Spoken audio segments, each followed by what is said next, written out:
Hey, you want to go swimming? I'm not going in the ocean. I've been watching Shark Week. I know what's out there. I'm not scared of anything out in the ocean. We're the top predators.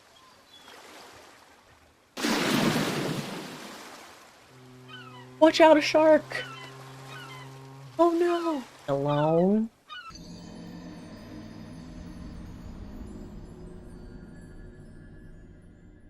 Those Shark Weeks ever this year on television? Cable? Streaming services? Who has cable anymore? It never fails to educate the viewers. Or rather, it used to. Shark Week originally aired in December of 1988, releasing its first episode called Caged in Fear, where four men zoom around in this little metal cage, checking out sharks in their natural habitats. And watching it, I know that it was supposed to be an educational film, but the way it was edited, it honestly felt like a horror film.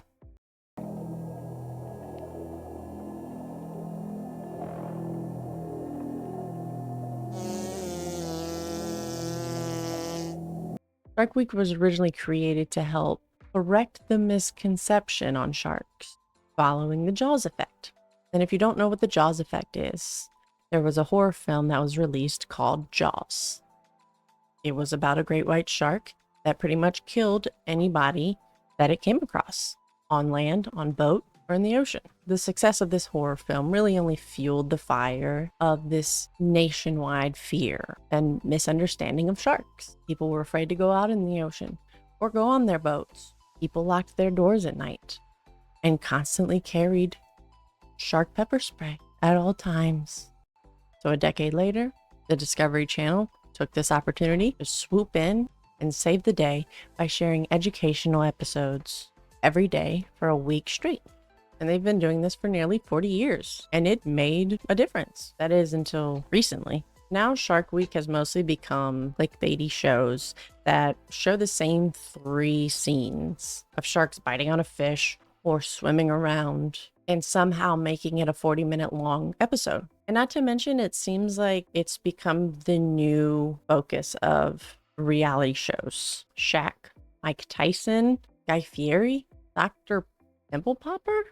Like, what is she gonna do? Is she gonna just look at the shark's skin for 40 minutes? Meet with Dr. Austin Gallagher, who will hopefully be able to answer all of my burning questions about shark skin. Maybe sharks have pimples?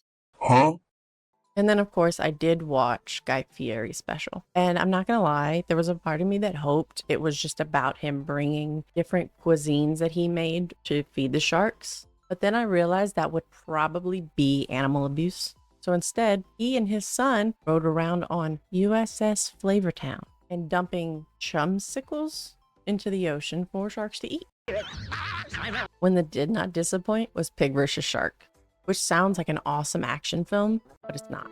90% of it is just pigs swimming around on a place in the Bahamas called Pig Beach. The other 10% is just some shark expert trying to figure out if tiger sharks would eat pigs if given the opportunity. While editing this, I just realized it's the same guy from Dr. Pimple Popper. It looks like he's even wearing the same shirt. Still think it would be a cool action film. All jokes aside, one or two of the specials that left a bad taste in my mouth was Jackass Shark Week 1 and 2. So they released the first one in 2021, and then the second one the year after. I think the first one was a promotional move because Jackass 4 was coming out just a couple months later. And now don't get me wrong, I'm all for doing stupid so long as everybody's consenting to it. But I don't think that wild sharks swimming around in the ocean just trying to survive are consenting to this. And that goes for all the animals that they've used in their skits over the years. But it's Shark Week. It was. So as they've done in every Jackass film or show, they had to follow their checklist. Eat something nasty, wear something ridiculous, and make sure to hurt one or more of the crew members.